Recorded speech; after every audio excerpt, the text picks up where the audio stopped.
Hello, everyone. Happy Thanksgiving. We're going to have some fun with verbal today in honor of Thanksgiving. It's also TTP's Black Friday sale right now. We're offering all our plans at 20% off. So if you're ready to sign up for a resource and sign up for TTP and have some fun and improve your GMAT score, now is the time to do it and get 20% off all plans. So today we're going to be talking about verbal, which is a key thing, because I know a lot of people want to get from the 30s to the 40s to get into their school.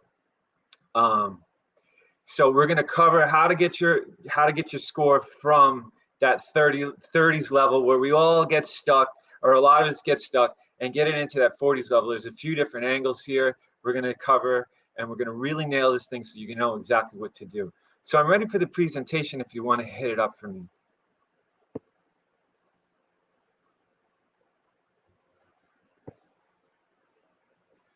Okay, so the first thing I want to show you here is the difference between a V30 score and a V40 score in terms of an official score report. Here's what we see on your official score report. If you're not familiar with this, when you order an ESR, you can see not only which type of questions you missed and got correct and how much time you spent, but you can also see the difficulty levels of the questions you got correct and got incorrect. So as you can see on here, the purple line represents this people's verbal questions that they missed. The blue line is the ones they got correct, and the green line is all the questions they saw. And one interesting thing that I started noticing when I was looking at people's ESRs, and particularly in verbal, is look how the lines are pretty flat. If you look on the V31 score side, you see that it starts off at a certain level and it goes up a little bit, and then the difficulty level flattens out. And we see the same thing on the right side.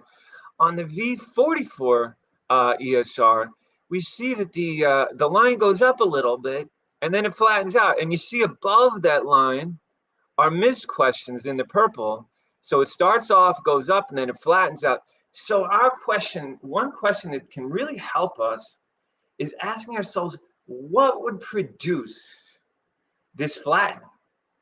And what would cause us to flatten out at the higher level, which is where we want to get to in the 40s, as opposed to the lower level where we might be now, right? How do we get to this high verbal section score? What do we do to get that line to flatten out higher? So that's a lot, basically, what we're going to be talking about today. How to get to that higher plateau.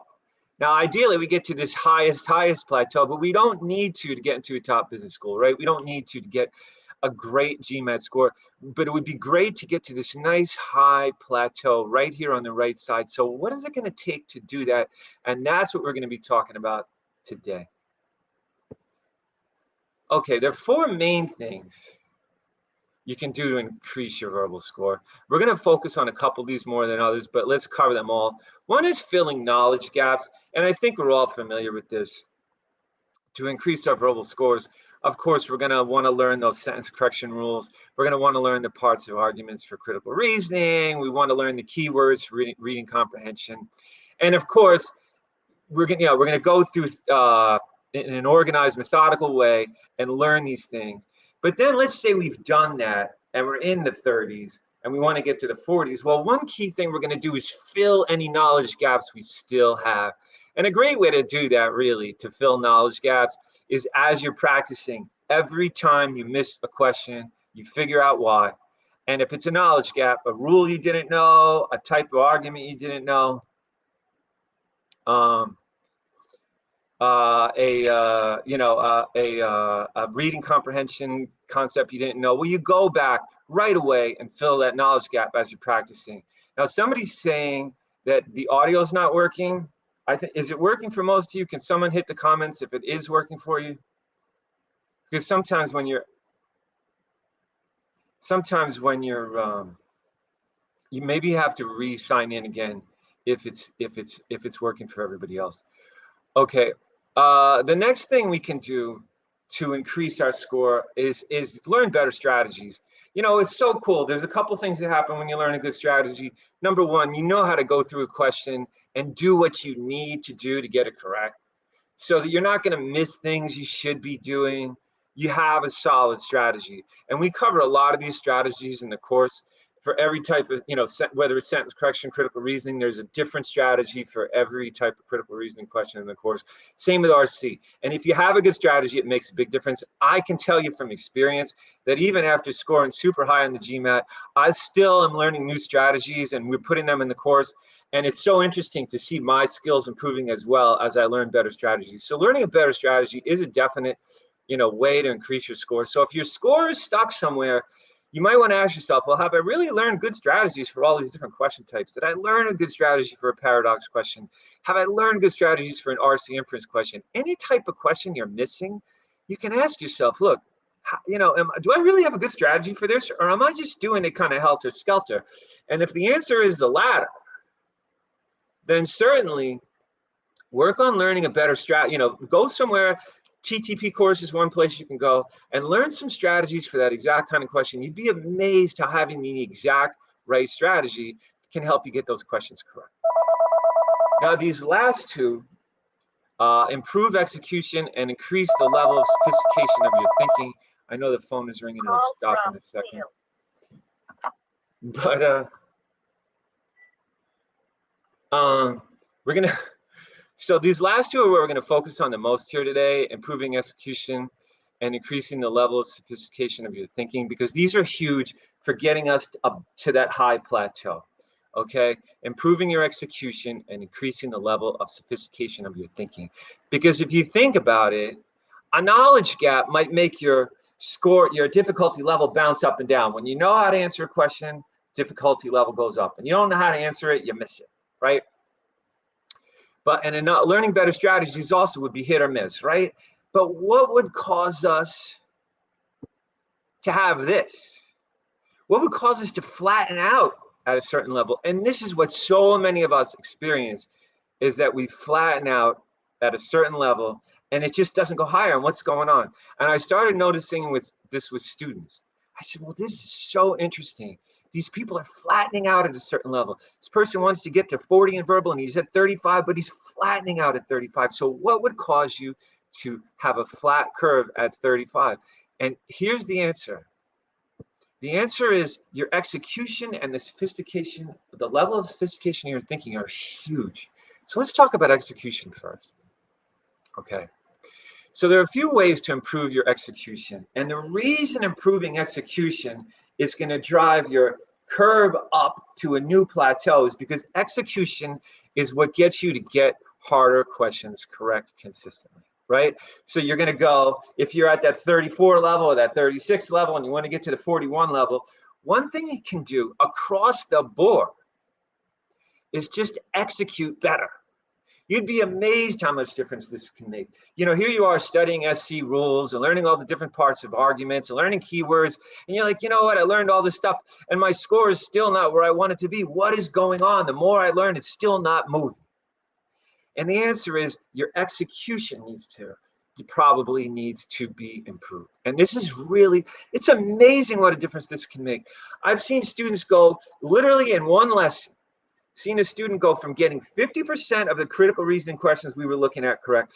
And I gave her a couple tips on execution and all of a sudden she's getting 85% correct. What a difference execution can make. And this stuff might seem simple, but let's just go over a number of things we can do to improve execution, because this is going to get you from that, 35 verbal section score to the 41 section score, just doing these blocking and tackling basic things. One is read the questions carefully. Does it sound obvious? It is obvious. But under the time pressure of the test, you might forget to read a question carefully. You burn through it. You don't notice that it's asking about one thing when it's asking about another, and you choose the wrong answer choice merely because you didn't read the question carefully. And notice people from verbal are often talking about, well, my reading skills aren't that good. I don't know why I'm not getting these right. I'm a non-native speaker, or I never read a lot, and look, here I am stuck. Honestly, reading the question carefully can take care of so much, and you're like, gosh, my reading isn't any better, but my score just went up 2 points. It's just because I'm doing something like reading the questions carefully. The next is read answer choices in their entirety. And we're going to see this in one of the practice questions we go over. But this is huge. I see it all the time, and you've probably done it. I've done it. We read an answer choice and we feel as if we have what it needs. You know, you read the first 5 words, you're like, this has nothing to do with the argument. The argument is about dolphins. This answer choice is about sharks. This answer choice is gone. You read half of it. Or alternatively, you read half of it and you're like, this has to be it. Absolutely correct. You know, everything is correct up until 2/3 or 3/4 of the choice looks correct. You don't read the entire choice and you select it. And it turns out that the last two words of the choice made it incorrect. So reading the answer choices in their entirety, you know, we only have to go up a few points to get from 35 to 41, right? If you read one question and you read the answer choice in its entirety, right? And all you need is that one question. Now you're up a point higher in verbal because a question in verbal matters a lot. So reading one answer choice completely could get you, let's say, from 36 to 37. You're getting well on your way to a higher verbal score. The next is in sentence correction. Consider the non-underlined portions of the sentences. People do this all the time. They're looking at those different versions and they say they all look right. Well, maybe you're not looking at the non-underlined portion of the sentence. You know, you have all these little execution things are going to add up. The next one is huge. And for critical reasoning, look, if you're not getting all the critical reasoning questions correct, this is one thing you can do to get many, many more critical reasoning questions correct. And identify the parts of the argument exactly rather than vaguely. And I'll give you an example. Let's say the conclusion of an argument is, therefore, the town will have more revenue if we implement this plan. Okay, so if we implement the plan, the town will have more revenue. Notice what that choice is about. The choice is about revenue. We're going to have more revenue, right? So that's the only conclusion, is that we're going to have more revenue. Now, what if you do that, read that conclusion vaguely and turn it into the town is going to be better off, or the town is going to be richer, or the town, any number of things that could sound like we're going to have more revenue? Then they can slip an incorrect choice by you. So identifying, you know, the one that has to do with the town being better off or the town being richer, they can slip it by you because it might have nothing exactly to do with revenue, but it'll have something to do with one of those other things. So this execution, you see what I'm saying? How precise we are, how well we execute gets us to a higher verbal score every time. So let's say, okay, we read a question more carefully, we read some answer choices in their entirety, we read the non-underlined portions of the sentences, and now we're much more careful with our conclusions. Well, now you just got 4 more verbal questions correct, and you might have just gotten from 37 to 41 verbal, okay? This is so key. Okay, let's go over a few more before we move on to the next thing. We can carefully compare reading comprehension choices with the passages. Someone is saying that RC is a gamble. I don't think RC is a gamble. I used to hate RC. You know, it used to be my least favorite. I don't know, hate is a pretty strong term, but I definitely was afraid of RC. And then I learned more about carefully comparing the reading comprehension answer choices with the passages. I feel much more comfortable with RC now. So I don't find it a gamble anymore at all, now that I know how to execute. Another, don't just choose the last choice just because it's the only one left. That happens all the time. You get worn out. You get to the end of the question. You choose the last choice. Well, it's the only one left. It's got to be the right answer. It looks pretty good. The last two are huge. Dig in when you're not clear which choice is correct. Okay. Look, this is the thing.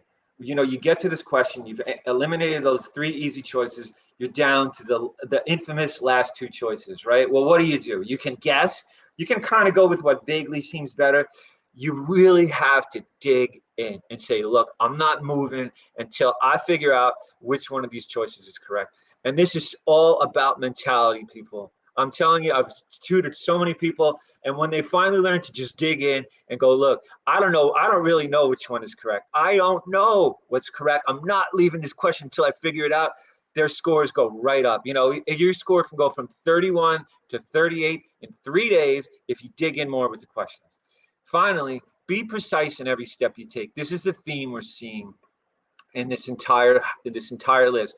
Be precise. Precision takes care of so much. And you know what? It not only takes care of getting more questions correct, but it actually makes you faster to be more precise. Because if you're precise, you're very clear about what the conclusions are, you're very clear about what the sentence says, you're going to get to the answer faster, okay? You're going to get to the answer faster because you're going to be more precise, and because you're not going to make mistakes, you're not going to be fumbling through choices. You're precise in every step you take, so the foundation starts off good. Then you start answering, you just know what the question is asking, you see the answer choices clearly. Well, all this precision is going to make you fast, okay? So these are key for getting these questions correct. So someone's asking, well, how can you dig in and be precise if time is a big constraint? I know that digging in is a bit of an issue if time is a big constraint. Precision will make you faster, okay? Precision will make you faster. Reading the question more carefully will make you faster. Reading the question answer choices completely will make you faster because you read the whole choice. You see whether it's correct. You're not left with 3 choices that all look correct, because you eliminated that second one, because the second part of the choice is obviously had a failure point in it. So being precise will make you faster. Digging in is a little tougher, but the way you're going to do this is you're just going to practice, as we're going to discuss in a little bit. You're going to practice digging in. You're going to develop that whole mentality, and you're going to learn to do it faster. And a lot of this is about, look, our GMAT Verbal is not something we all start learning to do in the 8th grade the way we start learning much of the math that's on the GMAT, or maybe even the 6th grade or the 5th grade. We don't see critical reasoning questions, most of us, in the 5th grade or kindergarten, the way we see math. So a lot of this is new to us. So look, you know what? Don't be surprised that it's taking you time in the beginning. It's kind of like starting a new job. Yeah, you know, you started a new company. You can't even find a mailroom. You know, if you have to find a paperclip, it can take you 20 minutes, you know? Everything takes you forever. The person next to you is making 20 sales calls a day. You're making 3. Everything takes forever. That's the way this verbal is going to be too. You have to treat it like a new job that you're not really familiar with, that you have to learn the angles. And as you get better at it, you're going to get faster. Okay, there's some other questions coming in, and I'll answer them toward the end. Okay, so now the other thing we talked about to get the curve to go up is increasing the level of sophistication of your thinking. And this is an angle that is so easy to miss, because there's so much of verbal that really is, we're just learning these rules, we're learning these keywords. You figure if you learn the strategy, you're set, you know. But the truth is, there's this whole other angle to GMAT Verbal. And I was saying, you know, as we were talking about this session before, as we were showing what we were going to talk about, was saying, well, you're going to learn a little bit more about what GMAT Verbal tests. And this is a thing that it's not obvious that it's testing. It's testing increasing the level of sophistication of your thinking, okay? They're saying, how sophisticated is this person being in the way he or she is thinking about these questions? It's so interesting to say, like, well, what would cause that line to go up? Why is someone level out here and the other person level out here? Because the first person is not using as sophisticated thinking as the second person. So to get your line up to that higher plateau, you need to increase the level of sophistication of your thinking. And if you think about it, this totally figures, because this is a test for graduate business school, right? It's not a test for high school entrance. It's not a test for elementary school where we would just match words. Oh, this looks as if it matches. It's a test for graduate business school, which is a pretty sophisticated level of education, right? So naturally, the test would be sophisticated. So what it really rewards is the level of sophistication of your thinking. And if you look at the easier versus harder verbal questions, you'll say, well, gosh, you know what, really? We're going to talk about, I'm going to show some examples. Someone's asking about an example of what I mean by dig in. And I'm also going to show an example of increasing the level of sophistication of your thinking. So what you'll notice, even if you think about it from the verbal questions you've already seen, the difference between a hard question and an easy question and getting it correct, think about it. It has to do with increasing the level of sophistication of your thinking. Because an easy question, you look at it and, you can tell right away, well, that pronoun doesn't fit. The subject and verb don't agree. You do a couple more things like that and you get it correct. But then the harder questions, there's 2 or 3 choices that all look exactly the same. So what is going on there? Well, if you make your thinking more sophisticated, those choices don't look exactly the same anymore, right? Now you don't have the clear signal of the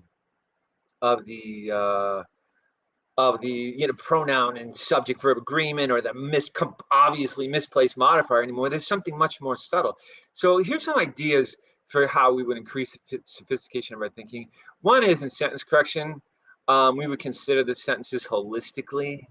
So, it's one thing to go through and check the subject and the verb, and check the pronouns, and check the modifiers, and make sure they're in the right place and all that, right? And parallelism, you know what I'm saying. But it's another thing to read that entire sentence and get the picture of the whole thing. Am I really reading the sentences holistically? And I tell you what, I've seen someone go through and go, okay, look, the pronouns match, the subject and the verb match, the modifiers are all in the right place, the parallelism is perfect. This is the correct answer. And the person didn't consider the sentence holistically, and actually that sentence didn't make sense at all, right? So one way, and there's more ways we talk about in the course, but one key way in sentence correction, we're gonna increase sophistication of our thinking is by considering the sentences holistically. Another is just by going beyond rules to considering subtle meaning issues, okay? So, and, we all know about this in SC, but when you're practicing SC, you need to practice reading those sentences very literally, defining what they say. And this is different from how we normally read. Normally, when we read, we just want to know what something means. If your friend sends you an email, you want to know what your friend meant. You're not sitting there going, well, if you actually read this literally, you mean some crazy thing. No, you just read it and say, oh, I get what you guys were saying about your vacation. I get what you're saying about when you're going to arrive here tomorrow, whatever it is, you get it. But in sentence correction, we have to read differently. We have to really look and say, well, what does this mean if read literally? And are there subtle meaning issues, right? I mean, I know this is pretty straightforward, or we all kind of know about it, but if you really look at it through the lens, it's increasing the sophistication of your thinking. Then you see what you need to do to get those SC questions correct. You're like, am I thinking about this in a sophisticated way? Or am I just looking for rules? Am I just looking to make sure all the rules are followed? Well, it's going to be more sophisticated than that. And if you want to get more correct, got to be that way. And second, in critical reasoning, we're going to carefully consider the logical implications of statements, right? So we're not going to just match what seems to fit or go with our gut. Or, okay, this is about this topic and this is about this topic, so it's probably the correct answer. This is a sophisticated test. So we're really going to have to carefully consider logical implications of statements. And if you're not doing that, if you're like, well, this seems relevant versus irrelevant. Well, relevant versus irrelevant only gets you so far, okay? Something can be relevant, but it might not do what we need. I mean, for instance, in a weakened question, something that strengthens the argument is certainly relevant. Right? That's relevant and affects the argument, but it's not what we need. We need to carefully consider the logical implications of the statements. And you'll see this, or maybe you've experienced it. You're looking at, well, these two choices both look relevant. People do it all the time. They see all the relevant choices, and now what do? What you have to do is take up the level of sophistication of your thinking and say, well, these choices are both relevant. Now what? What are the logical implications? And then you make some common sense connections and say, well, if I make these logical connections, and I don't mean we've all heard you can't create a convoluted story in critical reasoning. And we talk about this in the TTP course a lot. You don't want to just make up a story that's not supported, but you can make common sense, sophisticated connections, but to say, okay, what is the real relationship between this answer choice and the question? Once again, if you're in critical reasoning, if you're not getting them correct, go beyond, make your thinking more sophisticated. Go beyond relevant versus relevant. Go beyond in scope, out of scope, and say, what are the logical implications here? What are our common sense connections we can make between these statements? Finally, in reading comprehension, try to truly understand the passage. I know we all learn these keywords. We all learn these different techniques for going through the passages. But if we're really going to be sophisticated, we have to basically understand at least the big picture of the passage, right? Have to understand it. We have to have some measure of understanding.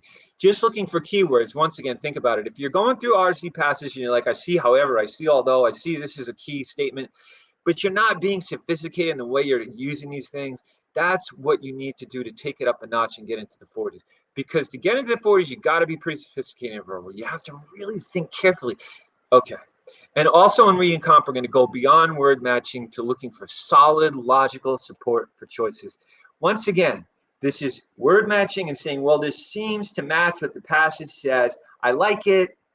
The passage is about green tree frogs. This answer choice is about green tree frogs and their feeding habits.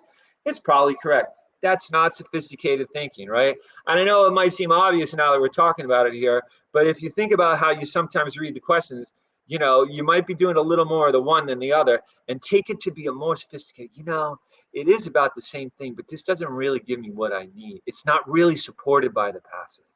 You know, I have to find that solid logical support, and it might take a couple steps, because sophisticated thinking does take a couple steps. Sometimes you have to go, well, if this is going on and then this is going on, that means that frogs do this. Well, that's the correct answer, okay? And once again, in reading comp, if you're looking at a passage and say, well, why is this one harder than the other? It's because the questions are asking more sophisticated things. So, okay, let's move on. Let's just apply this in a couple questions. Let's apply both of these things. So we're going to apply better execution, and we're going to apply more sophisticated thinking. And I want to, you know, and regardless of whether you get the question correct, take a look at it. You know, maybe you've seen a question before. I'm bringing up an official question first. And take a look at it and see how it's really testing your execution and how sophisticated you are about being, you know, in the way you're thinking about the choices. And you guys can put your, if you're not familiar with this, you can put your answers in the chat when after you go through the question. But if you could hold off for a minute or two to let everybody look at the question without the bias of seeing other people's answers, that'd be great.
Any other ideas? Anybody have a different opinion? So far, we have 3 people choosing the same thing.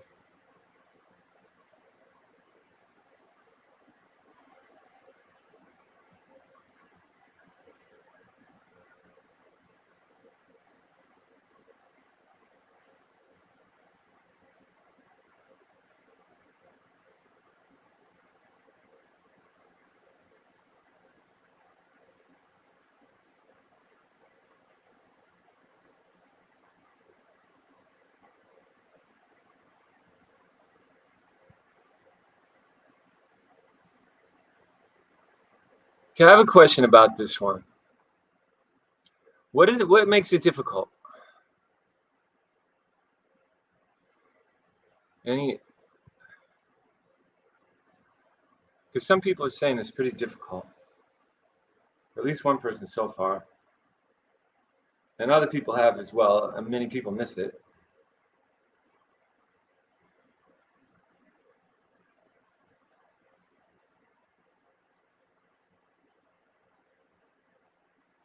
Yeah, none of the answers seem right, right?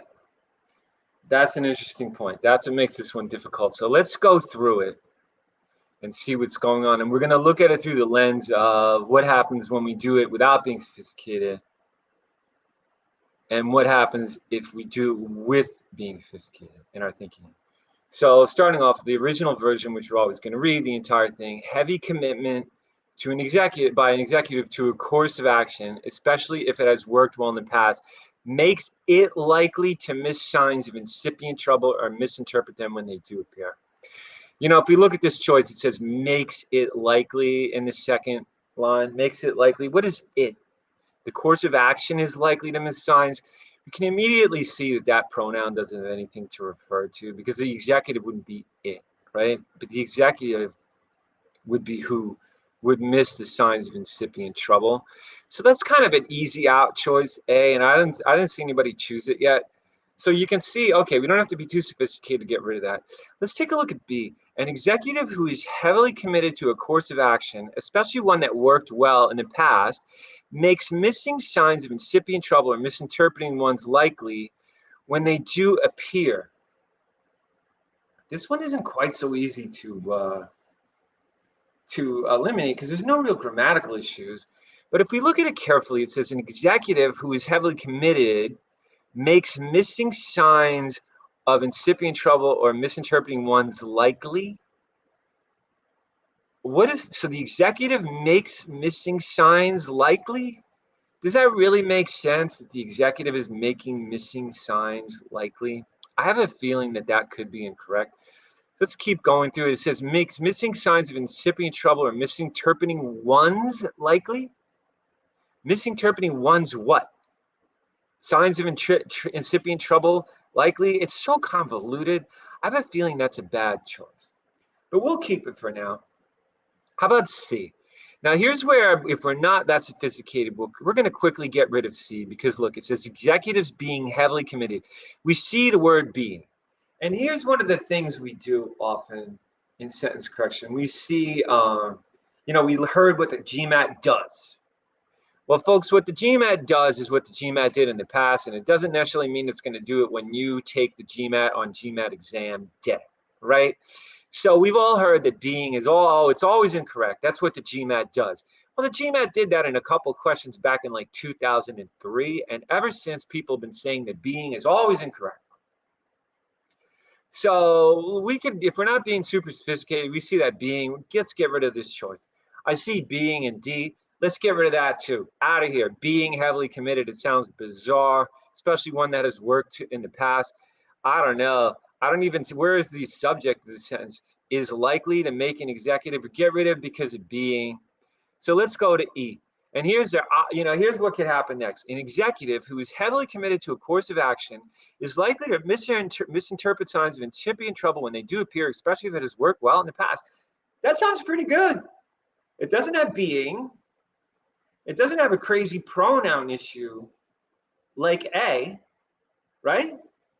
B was kind of crazy with the the executive makes missing signs of incipient trouble. This is so much better. An executive who is heavily committed is likely to miss or misinterpret signs. Man, it sounds perfect. And we just made 3 errors. And this is all of what we're talking about. We go ahead and choose E. Number 1 is the last choice. None of the others seem very good. This one sounds great. Here's our first execution error. It sounds so good. We don't even read the whole thing very hard because, and by the way, did we read C or D? Was that great execution? We didn't even read it. We got to being and we ditched both of them. So that's exactly what can happen. And that's exactly why only about half people get this question correct typically. Many people choose B and E, even though neither one is correct. And it's so much of it about execution and how sophisticated we're being.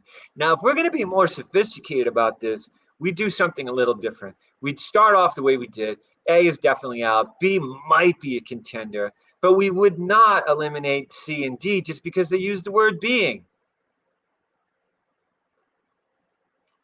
Okay, so let's take a look. Let's take a look at C and say, okay, being might be okay. Be a little more sophisticated with this.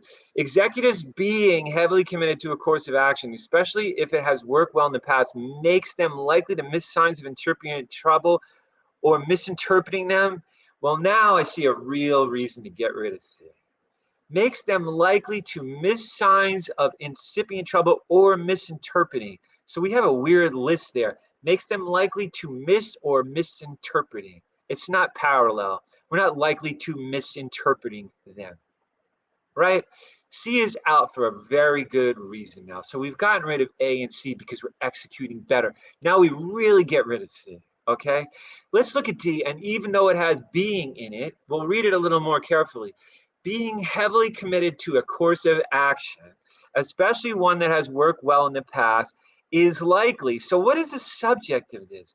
The subject is being heavily committed to a course of action. So being heavily committed is likely to make an executive miss signs of incipient trouble or misinterpret them when they appear. That makes complete sense. So here's what I would do at this point. And here's what you need to do. Here's what we need to do to get this one right. We kind of liked B, but it was a little freaky. I'm going with D is much better, right? It doesn't have the issue with makes missing signs of incipient trouble or misinterpreting one's likely. That is just, the meaning isn't clear there. We could be a little heavier on Y, but we'll stick with that for now. So D, we're down to D and E. Let's look at E again. An executive who is heavily committed to a course of action, perfectly, is likely to miss or misinterpret signs of incipient trouble when they do appear. Now, here's the thing. Are you going to miss something that does appear? You see how subtle they went on this? Is likely to miss signs of incipient trouble when they appear. Well, wait a minute. If they're appearing, are you really missing them? Look at the D above.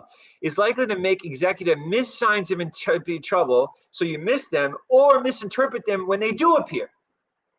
So now you either miss them or they do appear. That makes sense much better. Secondly, let's go read the entire choice in E. And we see it says, especially if it has worked well in the past. What does work well? It is what? Trouble? I know that it's not so, it's pretty clear that the course of action is probably what it refers to, but you know, it's not quite as clear as D above. We don't have the it at all. It's very clear. What D says is perfect. It doesn't have this miss signs when they do appear part. It doesn't have an it that kind of appears to refer to trouble. So look at that. D actually turned out to be the correct answer. And you see the difference between the execution and the level of sophistication of thinking we needed to use to get D. We needed to see that being could be correct.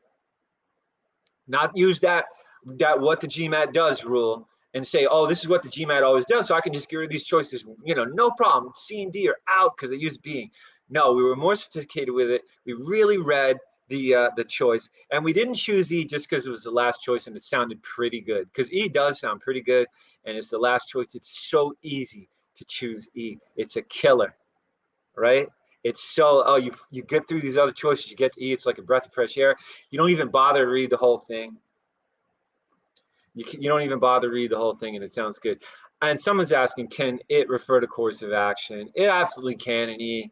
It can. The only, you know, it can. It's just not quite as good.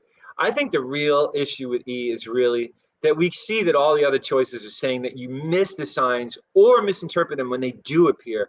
So the writer kind of signaled us that the point is that you miss them when they don't appear to you, or you misinterpret them when they do appear. And then E says you miss or misinterpret them when they do appear. Well, what are you saying? They do appear? Like, what do you mean they do appear? When wouldn't you just say appear? So that meaning is a little off, and that's the best reason to eliminate E. I think the it is a little funny too, but yeah, the best reason to eliminate E is a pretty sophisticated one. Notice what we needed to do to eliminate E. It was definitely not just looking for a rule. Any more questions about this one?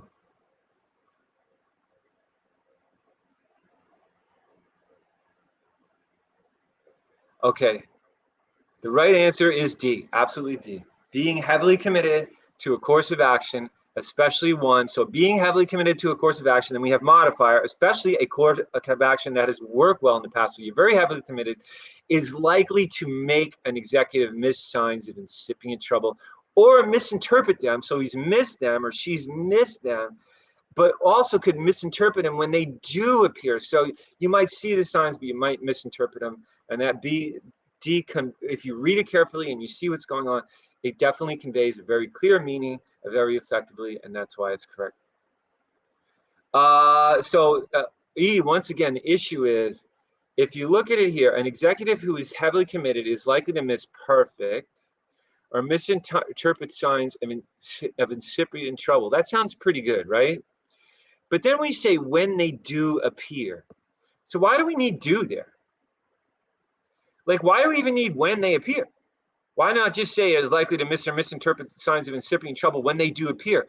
The point of this is when they do appear is supposed to be the opposite of you missing them. So you're likely to miss them or misinterpret them when they do appear, but the miss is in the wrong place. So it's saying you're likely to miss them even if you see them. It doesn't make sense. It's not as clear as miss signs of trouble or misinterpret them when you don't miss them and they do appear in D. Look at the end of D. Misinterpret them when they do appear or miss them. So we have two completely different things in a much clearer, more effective meaning. Okay, let's try the same thing with a critical reasoning question. Once again, you'll see how executing well and being more sophisticated about it will get you to the right answer. And if you think about those things before you do the question, maybe, you might just get this one right, even though, only about a third of people get this next question correct. Let's see, let's try to beat that. Let's have a high percentage of us get this one correct. And once again, yeah, if you can hold off, it's a crit CR question, it takes people a little longer. So if you could definitely give everybody a solid 2 or even 3 minutes before you put your choice in, that'd be great.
Any other opinions?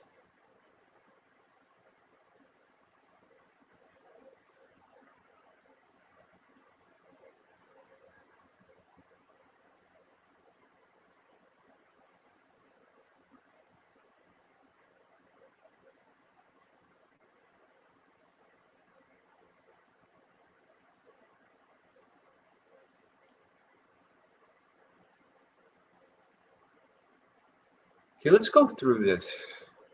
And once again, we'll look at it through the lens of two things: execution and increasing the sophistication of our thinking.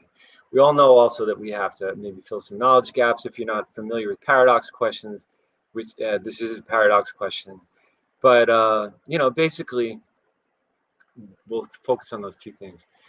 So reading the passage first, we always do this when we do a critical reasoning question. Over the past 3 years, fees for parking automobiles in Chemerton's central business district have increased, and the Chemerton Transportation Authority has improved Chemerton's public transportation system by adding bus routes and by increasing the number of trains it runs per hour. Surprisingly, however, the number of people using public transportation to travel to and around Chemerton has decreased over the same period of time. So one thing we see here in this one is it says over the same period of time. So we look at the beginning and we see it says over the past 3 years. So we have two things that went on in this past 3-year period. One is that fees for parking automobiles went up, and the public transportation system was improved. And the other is fewer people started using public transportation. So we have two conflicting facts, or seemingly conflicting facts, because we would certainly expect if all this other stuff happened, then more people would start using public transportation. And we, in critical reasoning, we think about the implications of the choices. Implications of fees for parking automobiles going up is that fewer people would drive automobiles. Implications of public transportation system being improved would be that more people would use public transportation. So that's why it's surprising that the number of people using public transportation has decreased over the same period of time. So our next move here, if we read the question stem, which of the following does the most to explain the surprising trend in public transportation use in the Chemerton area? Okay. Which does the most to explain the surprising trend? Now I want to show you something.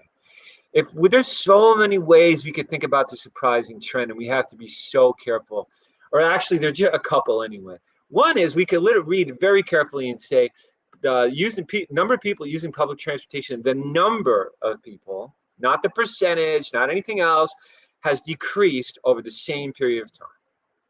But there's some other ways we could read this, and one of them is people aren't using public transportation any more than before. Nothing good has happened in public transportation, or the public transportation system is still out of business. If we're vague with what that issue is, if we don't see that it's a decrease right there, we could really blow this question. And so this question, I brought it because it's so important to execute well and be very specific about the fact that it's a decrease over the same period of time. Okay, and I'll show you why. Let's look at choice A to see why we need to look at a decrease. The bus routes added over the past 3 years were added in areas in and around Chemerton in which the population densities are relatively low. What would that explain?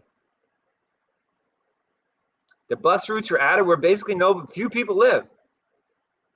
Well, that would certainly explain why the public transportation use didn't increase, because there was nobody there, right? But that's not what we're trying to explain. We're trying to explain a decrease, right? We're trying to explain a decrease so that what A says doesn't do the job. But many, many, many people choose A. And the reason is because it does explain a similar thing. So our execution is going to matter so much in this question. Because if we don't see decrease, if we're vague about what it says there, and we say, well, nothing good came of it, or it didn't increase, then A could very well seem correct. And let's look now at B. Let's look at B. Many people who live in Chemerton area do not consider the cost savings they can achieve via using public transportation worth the hassles of using it. That choice sounds pretty good. They don't consider the cost savings worth the hassles of using it. I'm going to keep that choice because that kind of seems to explain why public transportation wouldn't be doing very well. It could even explain why it decreased. The next choice, in the Shemerton area, people's ability to afford to purchase and maintain automobiles was hampered by a recession. I don't know what that has to do with it. It sounds like a reason why they would not be using cars. So that would sounds like it explains why use of public transportation would go up. I don't know. I'm probably not going to choose that. I'm not sure what it means. How about D? In the Shemerton area, the price of fuel for automobiles has not increased significantly. You know, it sounds kind of good. The price of fuel for automobiles has not increased, and that could be why the number of people using public transportation hasn't done much. But notice what I'm doing here. I'm not executing very well, am I? Because once again, am I really finding a choice that explains that decrease? Have I really focused on that? I'm just looking for something that kind of sort of shows why public transportation isn't doing very well. How about E? While the number of trains per hour in Shemerton was increased, the routes traveled and the stops made by trains were not changed. Well, wait, this could explain it too, right? This would explain why the use of public transportation didn't increase. And if I got tired out by this question, and that's what I was looking for, and I got to this choice, they'd say, well, look, they didn't even change the routes traveled and the stops made by the trains. Why would it have increased? It wouldn't have. This is the perfect answer. The only problem is the choice E does not explain what we need to explain. So everything I just did was weak execution, okay? I didn't really explain a decrease. I was just looking for something that vaguely showed why people aren't using public transportation. I didn't even read answer choice C the whole way through. Okay, so you can see what's going to happen here. If I'm not sophisticated in what I'm doing, I'm not making those common sense connections, and I'm not reading the entire choices or being careful or noticing exactly, very exactly, that we're talking about a decrease, I'm doomed. So we already, look, let's get rid of A. Buses added, we're in areas where people don't really live. Would that explain a decrease? Not really. It would explain why it didn't go up because nobody more took the bus, but it wouldn't explain a decrease. How about E? While the number of trains per hour has increased, the routes traveled. Well, the number of trains increased, so that wouldn't explain a decrease, right? E is out. A and E are both out. They basically do the same thing. Well, we can use our fingers here too. I'll get rid of this finger and this finger and say, okay, I only have 3 choices left. D, in the Shemerton area, the price of fuel for automobiles has not increased. So you're saying it basically didn't change. Would that explain a decrease in public transportation use? The fact that the price of fuel for automobiles, so it hasn't gone up? Why would that explain a change? Out. We're left with B and C, which are the 2 most popular choices. Let's look at B. Many people who live in the Shemerton area do not consider the cost savings they can achieve via using public transportation worth the hassles of using it. Now, remember, we have to explain a decrease, right? We have to explain a decrease. Well, the fact that it's not worth the hassle of using it, would that explain why it changed? I don't think so, because it was always not worth the hassles of using it. So it wouldn't explain why it decreased over the past 3 years. So B is not looking good, but C looked terrible too. But you know what we can do if we're executing well? We can force ourselves back to the correct answer. So even though we have no idea why C is correct, if we eliminate B by being careful to show that it doesn't explain a decrease, then we're forced to C. And now we can do what we should have done the whole time when we read C in the first place. We'll read the entire choice. Okay, in the Shemerton area, people's ability to afford to purchase and maintain automobiles was hampered by an economic recession. And now we have 5 more words left. And if we read these last 5 words carefully, we see why C is the correct answer. The recession ended 3 years ago. Therefore, 3 years ago, people started becoming more able to afford to purchase and maintain automobiles than they were during the recession. And that's why they stopped using public transportation, because they were more able to afford automobiles again since that period 3 years ago. Anybody doesn't see why C is correct at this point?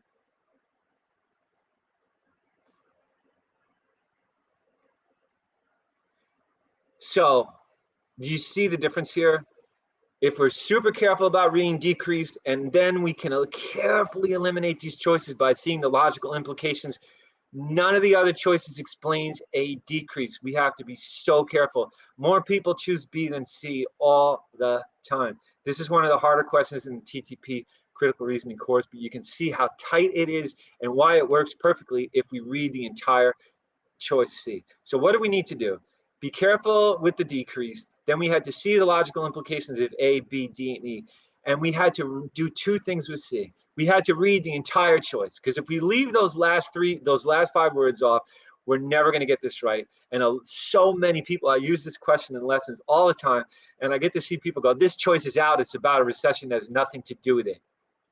And then they come, but if they're careful, then they will eliminate all the other 4 choices and get to and go, wait a minute, actually this does have something to do with it, because it's the recession that ended 3 years ago. You read the entire choice and you see the logical implications. You make the common sense connection, the sophisticated, and it doesn't have, by the way, is it that sophisticated? It's not super sophisticated to notice that the recession ended 3 years ago, therefore people maintain automobiles and don't use public transportation. But that's the level of sophistication we need. We have to make that connection. The recession ended, people use their cars more, therefore they use public transportation less. That's the way we're going to get critical reasoning questions correct, by making those kinds of common sense connections. Any questions about this?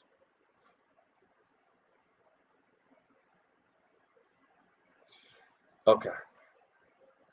So this is how we do it. So let's talk about some few details of getting a what people consider a very good verbal score, V40 plus. One of them is normally people score a V40, and you can get more questions correct, but normally they get 24 or 25 out of 30 of the counted verbal questions correct. I know there are 36 questions on this section, but 6 of them are uncounted experimental questions. So the ones that really matter are the 30 counted questions. So you have to get 80% to 83% of the counted questions correct. Okay, you see what I'm saying here, right? 80 to 83. And by the way, these are only going to be medium and hard questions, because you're probably not going to see any easy questions if you're scoring above 40 in verbal. You might see, there's some possibility that if you miss one of the first questions, it'll drop you down to a low difficulty.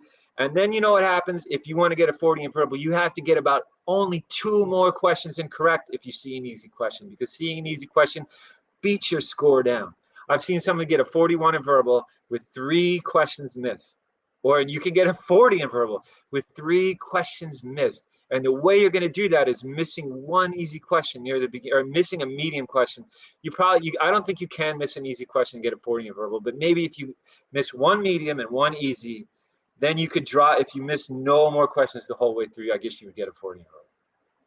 Okay, so in any case, it's key to know this, right? It's not like quant where you can get, I don't know, 2/3 of the questions correct and score in the upper 40s. If you get only 2/3 correct in verbal, you're not scoring above 40. You got to get, you can get a few more incorrect, but let's be a little safe here and say 80 to 83% just to get a verbal, get a 40 in verbal.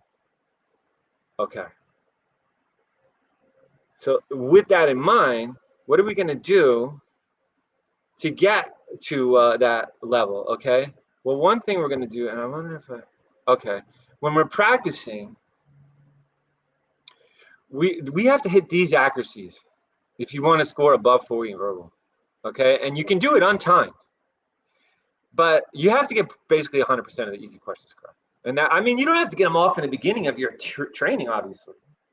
But when you're getting toward near test day, you need to be getting close to 100% of the easy questions correct. Medium, 90% plus. I'd rather see you getting 95% of the medium questions correct, and hard 70%, because you remember, you're going to see only medium and hard questions correct, and you need to get at least around 80% correct.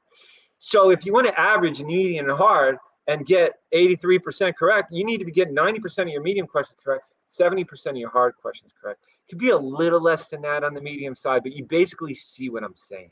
If you wanted, these people don't know this, because you're practicing quant, you feel pretty good. You're getting 75 or 80% of the questions correct. Yeah, I'm good, right? And you probably are. But in verbal, it's not going to work that way. You want to get that high verbal score, you have to be getting 90% of the medium questions, basically your untimed practice questions correct. Okay. Even better is shooting for streaks of 15 correct in a row. If you can get 15 easy, 15 medium, and possibly 10 hard questions correct in a row for a question type, then you know you're good for that question type. And I mean in a row. So you start off at 1, and if you get 10 correct and you miss one that's not in a row, you have to start off again at 0 and work your way up until you get to 15. So if you can do 15 weakened questions correct in a row, 15 strengthened questions correct in a row, 15 modifiers correct in a row, then you're going to be super solid in verbal. This is a great way to practice. Is this, we call it the Streaks method, in case you haven't looked that up before. Streaks method for practicing for the verbal section. Okay, and as we're going to do this, the way we're going to practice for best results is we're going to practice on time so that you have time to learn these things. You're not going to learn all this stuff we're talking about doing questions in 2 minutes. You're just not, or a minute 48 each. You're going to need sometimes 15 minutes, okay, or more on one question going, you know, gosh, what is going on with this choice? This is so interesting. I can tell that B isn't really correct, but I'm not 100% sure why. And you need to become 100% sure why, right? Okay, you're going to need to learn to become 100% sure why. So you're going to practice on time. Someone's saying, I'm stuck between V38 and V41. Basically, how do I improve from here? Well, the way to do it is to do what we're saying here. And number 2, and practice the way we're talking, okay? And also do that streaks practice. Number 2, go beyond looking for correct answers. Treat every choice as a question to be answered. And this is really going to help too, because you can get a question correct, but you don't know why C isn't really right. You don't really know.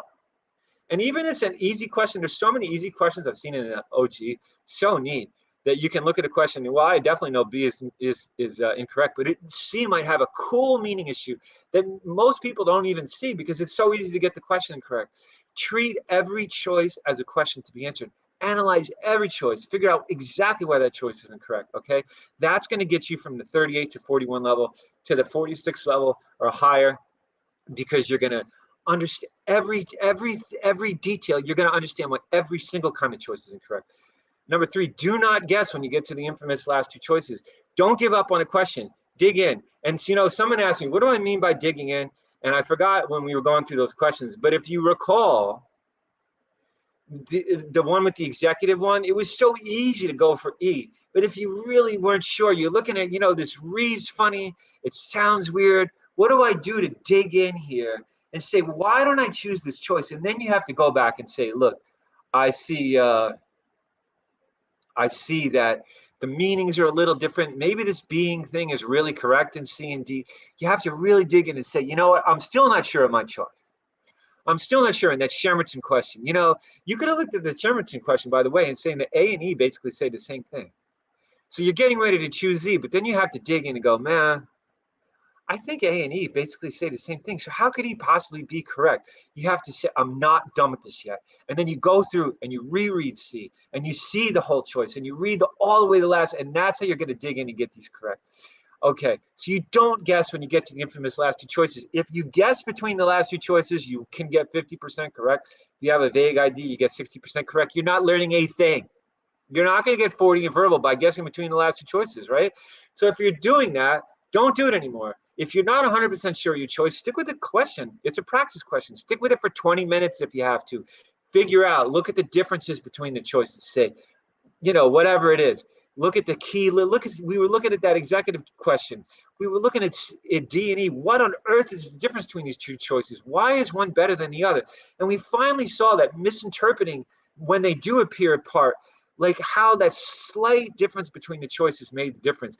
That might take 15 minutes to figure out at first. It certainly took me a few minutes looking at that question yesterday when I was thinking about bringing here to take a look and go, what on earth makes E wrong? I had to do the same thing. Finally, choose an answer only when you're virtually certain your answer is correct, right? Dig in, really understand. And you have to develop a sense of self-awareness. Okay, like, have I really finished this question? Or am I just guessing? Because, you know, in quant, we'll never do that. In quant, you know that you have to find Jim's rate. If it asks you for Jim's rate, how fast can Jim paint 20 houses? You got to find that number. You're not done until you find the number. But in verbal, you can, at any time, you can go, I'm pretty sure it's B, and just choose it. Because there's no number we have to find. So you have to learn to develop a self-awareness and say, I haven't really figured this out yet. you know, and stick with the question until you're virtually certain your answer is correct. And you're doing this in practice questions, and yeah, it's going to take you 15, 10, 20 minutes when you're practicing. But then when you go to take the test, by the time you get to the test, you'll have done it so many times that you'll do it fast. And by the way, there are going to be some medium and easy questions on your test, right? Or at least some relatively easy medium ones. So you'll do those pretty fast. You'll have an extra, you know, have extra time on the other ones to really dig in and see what's correct, you know. And don't finish the section early when you're taking a GMAT. Don't finish the verbal section early. You want to finish the verbal section on time so that you have all the time possible to get as many questions correct as possible. Okay, so so if you miss a question when you're practicing, you got to figure out why. It could be a knowledge gap, right? That's pretty obvious. If you look at it, you know, I didn't never know that. You know, I don't even know what's wrong with this modifier. That's really interesting. And we go through, you know, in the TTP course, you're able to click on the tags for every question. So if you're using the course, you can quickly click on the tag and go right to the lesson you need to fill that knowledge gap. You could be using a flawed strategy. You know, you think about it, go, well, why would that work? But you have to, you know, what went wrong with this question? And you're like, well, I guess what I did just didn't really work.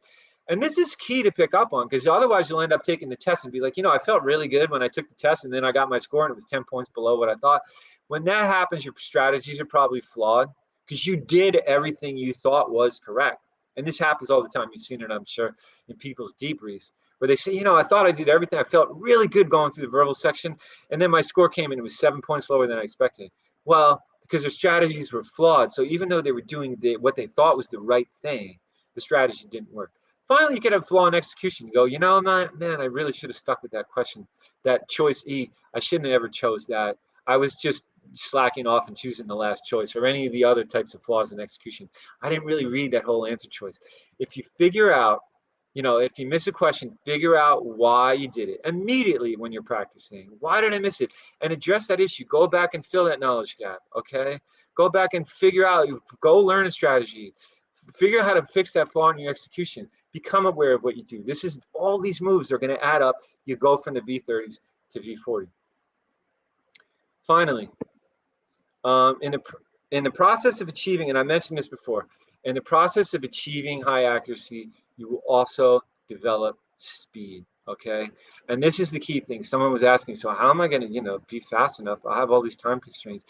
All these things, knowledge, effective strategies, precision, execution, they lead to both accuracy and speed. So if you focus on accuracy, and you focus on those easy, close to 100% accuracy in easy questions, you know, if you can get 90% or more of the medium and 70 or even 80% of the hard questions correct, your execution is going to be so good that you'll get the questions correct quickly, right? This is what I've seen. Someone comes to me and asking about speed, and I look at their accuracies and their TTP analytics, and their accuracies aren't close to what we're talking about. You know, they're under 80% on average, okay? And it sounds good for quant, but it's not good for verbal. And all of a sudden I say, well, just increase your accuracy. Boom, the person comes back with a much higher score, okay? So that's the key thing. To achieve speed and accuracy, do basically the same things. Okay, now we had some questions. I'm going to quickly go back and find them. How to make an error log from RC. To make an error log for RC, you know, anytime you miss a question, determine what we're talking about. Did you have did you have a knowledge gap? Mention whether you had, was your strategy right? Did you have a strategy for the kind of question? Did you not know how to answer it?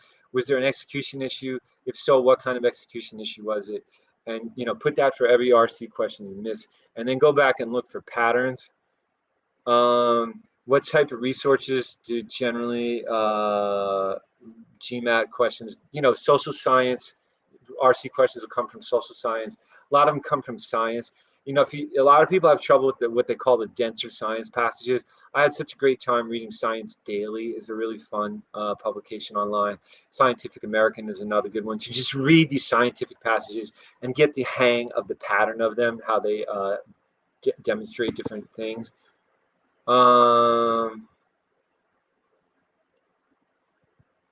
Which newspapers should you read to improve RC? We have a whole list in the introduction to reading comp in the course, but the Wall Street Journal is a good one. The Economist is a good one. Science Daily is another one. Scientific American is a good one. There's a magazine called Harvard Magazine, as opposed to the Harvard Business Review. That has a lot of sort of social science type of stuff in it.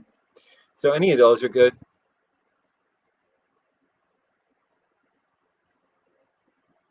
You know, and someone's asking, someone's saying if it takes 3 minutes or more to dig in, that's the luxury we don't have. But actually do kind of have that luxury once in a while, because you're going to answer some questions much more quickly. If you really have, like, some of the sentence correction questions, you can really cruise through. And now and then you'll even see a critical reasoning question very quickly. So you might have 3 minutes for some of the questions where you really have to dig in. That's what I certainly had to do. So I guess we already answered the question. What happens if you get an easy question incorrect? Your score gets really dinged if you get an easy question incorrect. And the only way you're going to get to an easy question is by also missing medium questions. So if you miss an easy question, then you miss a medium question, then you have to climb out of a hole. It's going to be hard to get above 40 if you miss any easy questions on the verbal section.